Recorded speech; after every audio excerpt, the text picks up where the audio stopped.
What's up guys, today we're going to be going over the new exotic Sidearm Devil's Ruin, and we'll be breaking down the damage output and DPS of this weapon, and generally just going over how good it is in PvE. Then we will also be breaking down a crazy sidearm build that uses Mechaneer's trick sleeves on Hunter, which makes this weapon extremely strong. So let's go ahead and begin. If you don't have this weapon or haven't seen gameplay of it yet, there's pretty much two fire modes with it, the regular sidearm version, which is just like a regular sidearm. Then if you hold down the trigger, it turns into a charged laser shot, as you see right there, which does a lot more damage.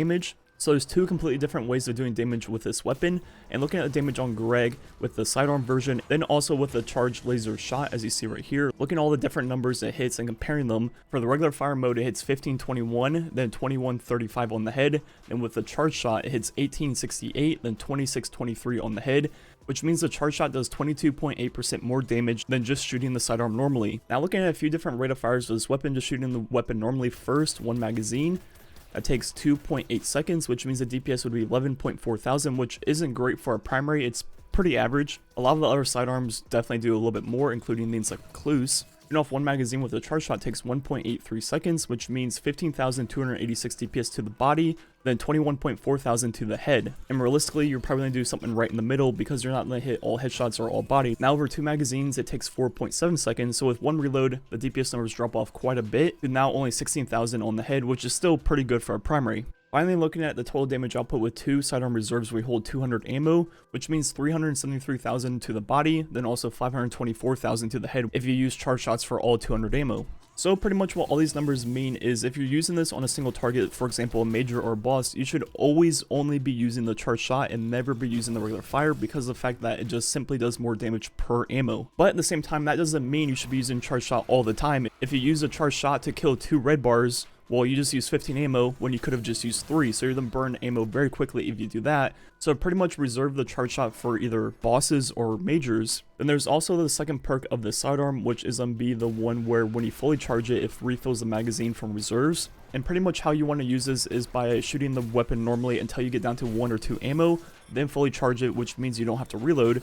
But don't just do this in the sake of not reloading, because if you use a charge shot on like 1 or 2 red bars, that's going to be wasting so much ammo compared to just reloading and using the regular sidearm version of the weapon again. There's also a glitch with this weapon that if you release the trigger the second it fully charges, it refills to 30 instead of 15, which means you don't have to reload ever if you can time it perfectly, but it's extremely hard. So I'm not going to break down the DPS numbers if you use that glitch, because of the fact it's pretty much not humanly possible to do it more than like once in a row. Now we're going to transition to the part of the video where we break down the crazy sidearm build, once again with Mechaneer trick sleeves. And I've already made a video about this before, but this is going to be like turned up to 11. Whenever you're red bar and swap to a sidearm, you get double damage with trick sleeves as long as your health remains in the red bar section, which means the DPS of this combo would now be 30,000 on the body, then 42.9 thousand on the head, which is pretty much approaching heavy weapon territory. But the biggest drawback of this build is the fact that you have to be red bar, but this is where the build gets really strong. We're going to use a very creative charge with light build. So the first thing we need is a perk to get charged with light. I have the one where you get charged with light with shotgun double kills. You can also use any of them though, depending on exactly what you're using. Then the main perk we're going to be using right here is going to be protective light. While charged with light, you gain significant damage resistance against combatants when your shields are destroyed. This effect consumes all stacks of charge with light. The more stacks consumed, the longer the damage resistance lasts. Then we're also going to be using charged up, which will allow us to get to ×3 charged with light. Then finally, the last thing we're going to be using is stacks on stacks to get 2 charges of light per one that you normally get. So how this entire build works is first you want to get charged with light with whatever mod you use. I have the shotgun double kills, so as you see, I'm charged with light ×3. Now I pretty much purposely get red bar. Then once I get red bar, I swap to my sidearm, in this case exotic Devil's Ruin, and get that double damage for trick sleeves. And the second I become red bar, I also proc the protective light mod, which gives me increased damage resistance for, in this case, 13 seconds because I ×3 charge with light, which will greatly increase my chances of staying alive while red bar, which means I can have trick sleeves for even longer, and also means I can play more aggressive without dying. And when you have that double damage with this exotic, I mean, you're killing anything very quickly. I mean, you're doing at worst special weapon DPS, and if you're hitting mostly headshots, it's borderline a heavy weapon. So not only is this build extremely fun, it's also very, very good. And pretty much the only issue with this build was, you know, the fact that you had to be low health at all times for it to work. But now that you have the security of that increased damage resistance, it's actually not that big of a deal. And you can do this build with any sidearm, not just this one. I'm only using this one because it's like the new thing on the block. And to be fair, with the charge shots, it is the highest DPS sidearm. Which brings me to my overall opinion and thoughts on this exotic sidearm. Overall, I think it's an amazing weapon. I think it's designed really well. I love these like dual utility type weapons. And what this one reminds me a lot of is the Cerberus +1 with its catalyst, where the regular fire mode is really good for ad clear, then the secondary fire mode is really good for major clear. And that's pretty much exactly what this is. You use the regular sidearm for just red bar clear. It's not going to be quite as good as some of the other sidearms in the game, especially ones with like rampage, multi-kill clip, and things like that. But it's not bad and it will get the job done. But then when you get up to a major or a boss, you then have the secondary fire mode, which is the charged shot, which does really good damage for a primary and will pretty much shred any major in the game.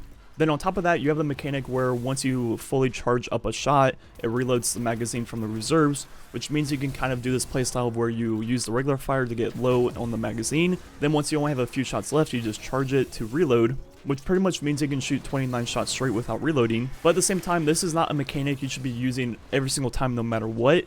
Because if you're only fighting red bars, you're going to find yourself wasting a lot of ammo doing this, and you may as well just reload instead. Overall, I love these type of weapons. I'm not quite sure if this will be like a must-have meta pick, but it's definitely a very solid exotic primary that if you're just doing strikes, doing patrols, doing whatever, you'll definitely have a very fun time. And if you're using this Mechanier Trixley build, it's going to be very, very good also. Also, if you guys want my very quick PvP review of this weapon, I think it's strong if you use it correctly in PvP. You have to really play around it, and what I mean by that is you kind of have to play passive and kind of let your enemies approach you, if that makes any sense. You can't just run straight at them and expect to like hit them. Kind of gotta bait around corners and things like that. And if you play into that, it's very, very good. But my playstyle is pretty much the exact opposite, and I'm very aggressive.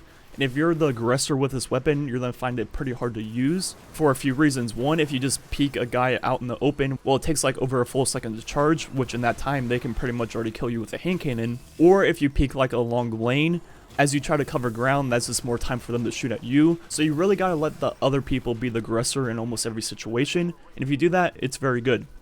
It's just not my thing. Anyways, let me know what you think about it in PvP and PvE. I think it's very strong in both actually. And in PvE, this Mechanier Trixley build takes it to the next level. And yeah, I definitely really like this weapon. I'm definitely disappointed in the questline, but overall, it's a good weapon. Anyways, the rest of the video will just be some strike gameplay. Thanks for watching. Catch you guys next time.